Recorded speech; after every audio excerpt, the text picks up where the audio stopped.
네, 여러분 반갑습니다. 이명표 칼럼입니다. 오늘 준비한 경기는 다가오는 일요일 오후에 치러질 V리그 두 경기로 마찬가지로 준비를 했고요. 오늘의 첫 번째 경기는 남자부 경기 우리카드와 오키금융그룹의 맞대결이고요. 두 번째 경기는 여자부 경기 현대건설과 GS칼텍스의 맞대결로 준비를 해보았습니다. 자, 먼저 오늘의 첫 번째 경기 남자부 경기부터 지금 바로 분석 시작해 보도록 하겠습니다. 자, 오늘의 첫 번째 경기 우리카드와 OK금융그룹의 맞대결인데요. 먼저 양 팀의 지난 라운드 내용부터 살펴보면서 분석 한번 시작해 보도록 하겠습니다. 자, 먼저 홈팀 우리카드부터 살펴보는데요. 우리카드 같은 경우는 지난 경기 삼성화재전이었죠. 적어가면서 하도록 하겠습니다. 자, 우리카드는 지난 경기 삼성화재전에서 3대 0 셧아웃 패배를 기록했습니다. 이날 저 역시도 우리카드의 승리를 예상하긴 했는데 예상이 빗나갔죠. 자, 이번 시즌 2패를 기록하게 됐고 패배한 두 번의 경기에서 모두 셧아웃 패배라는 기록을 달성하게 됐습니다. 자, 국내 자원들의 경기력이 전체적으로 좋지 않았던 지난 경기였는데 마테이가 20득점을 40%의 나쁘지 않은 효율로 기록했지만 다른 선수들이 문제였다고 볼 수 있습니다. 김지한이 14득점을 24%로 그리고 한성정은 14%, 박준혁은 16%, 이상현이 25%의 효율만 보이는 등 측면뿐만 아니라 중앙에서의 효율까지 최악에 달했는데요. 거기에 더해 리시브 라인의 리시브 효율도 30%로 상대보다 떨어졌고 1라운드 막바지 흐름이 떨어졌던 마테이가 다시 흐름을 끌어올렸지만 국내 자원이 도와주지 못하고 있는 게 발목을 잡았습니다. 우리 카드는 현재 블로킹 2위로 높은 순위지만 OK와의 맞대결에서는 블로킹에서 밀렸다. 조금은 밀리는 모습을 보여왔다. 자, 그리고 리시브 2위와 블로킹 2위의 저력을 보여주기만 한다면 지난 경기에 복수는 충분히 가능할 전망이라고 볼 수 있는데요. 자, OK는 지난 대한항공전 3대 0 셧아웃 패배를 마찬가지로 기록했는데 홈에서 쉽게 지지 않았던 OK였기 때문에 지난 경기의 셧아웃 패배는 타격이 조금은 클 것으로 보였는데 오기노 감독도 경기 후 인터뷰에서 선수들이 배구 IQ가 7개 구단 중 가장 떨어진다는 강력한 인터뷰로 팀을 혹평하기도 했는데 레오가 23득점을 기록했고 효율도 무려 56%를 넘겼는데 다만 27%의 점유율을 가져갔던 리시브 효율이 마이너스 5%로 상당히 좋지 못했다.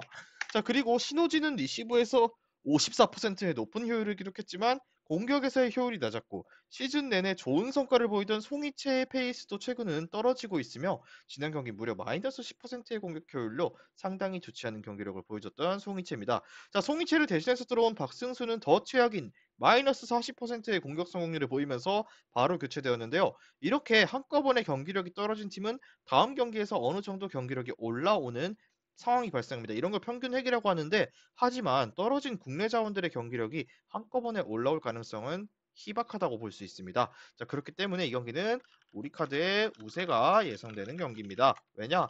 양팀 모두 지난 경기 3대 0 셧아웃 패배를 기록했다는 공통점이 있는데 그리고 양팀 모두 외인의 경기력 자체는 좋은 편이라고 볼 수 있습니다. 자, 그렇다면 우리 카드가 OK보다는 국내 자원들의 경기력이 더 올라올 여지가 충분한 만큼 그리고 원정에서 약한 OK의 성향도 여기서 발목을 잡을 가능성이 높기에 3대1 또는 3대2 정도의 스코어가 예상된다라고 적으면서 중요 포인트를 꼽자면 두 팀 모두 외인의 공격력은 준수한 편이지만 국내진의 부진이 어, 길어지고 있는 상황이며 그럼에도 우리 카드가 반등할 여지는 충분하다. 그렇기 때문에 우리 카드 승리에 우리 카드 마이너스 1.5 핸디승 그리고 다득점 쪽 접근 한번 예상해 보도록 하겠습니다. 자, 바로 다음 여자부 경기로 넘어가도록 할게요. 금일 준비한 승부식 138회차 56.10배당 조합으로 준비를 했습니다.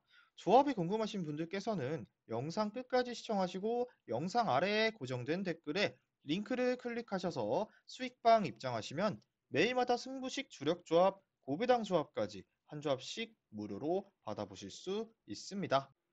다음은 여자부 경기 현대건설과 GS칼텍스의 맞대결입니다. 먼저 현대건설입니다. 현대건설은 페퍼 원정에서 3대 0의 가벼운 승리를 거두면서 2연승을 달성했는데 패배가 4회로 이번 경기 상대인 GS보다 많지만 따낸 승점 자체가 많기 때문에 높은 순위를 기록하고 있는데 자, 지난번 GS와의 맞대결에서 0대 3으로 패배했기 때문에 조금 더 승부욕을 갖고 경기에 임할 것으로 예상됐습니다.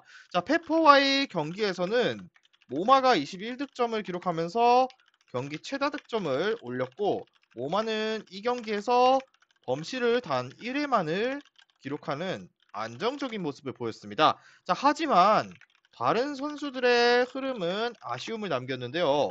양효진이 13득점, 그리고 위파위가 12득점을 올렸지만 둘 다 효율 자체는 나빴다라고 볼 수 있습니다. 31%와 27%로 저조했고 이날 현대건설의 팀 리시브 효율은 25%로 상대보다 떨어지기도 했는데요. 상대의 공격이 더 좋지 않았기 때문에 불안한 경기력과 리시브를 갖고도 3대 0으로 승리할 수 있었다라고 정리할 수 있습니다. 자, 결국 모마의 효율도 낮은 편이기 때문에 전체적인 효율을 살리지 못한다면 이 경기에서도 승리를 따내기는 장담할 수 없다 정도로 알고 가시면 될 것 같습니다.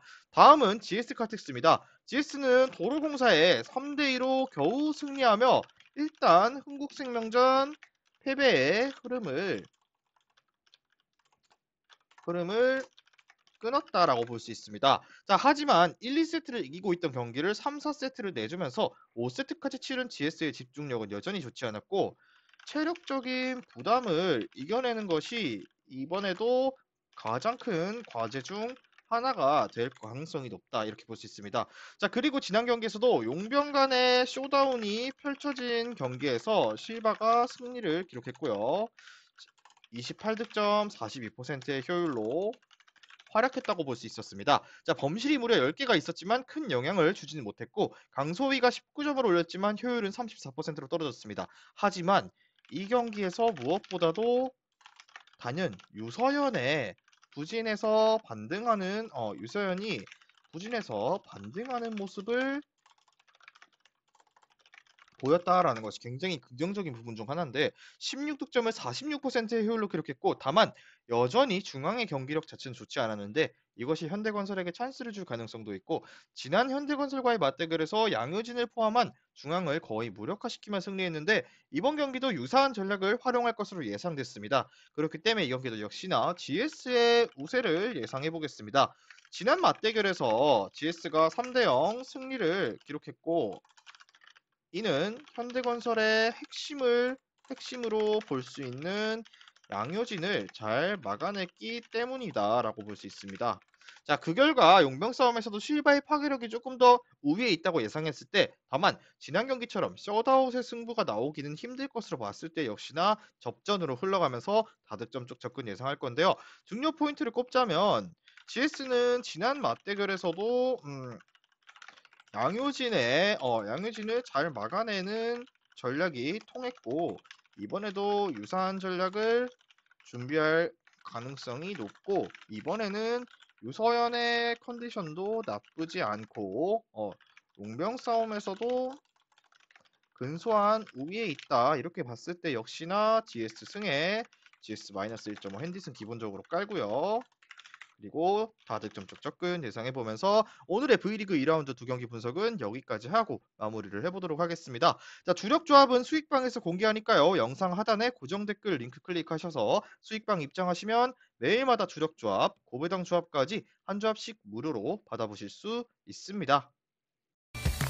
미리 말씀드리지만 제가 프리뷰해드린 내용은 말 그대로 내용 분석입니다.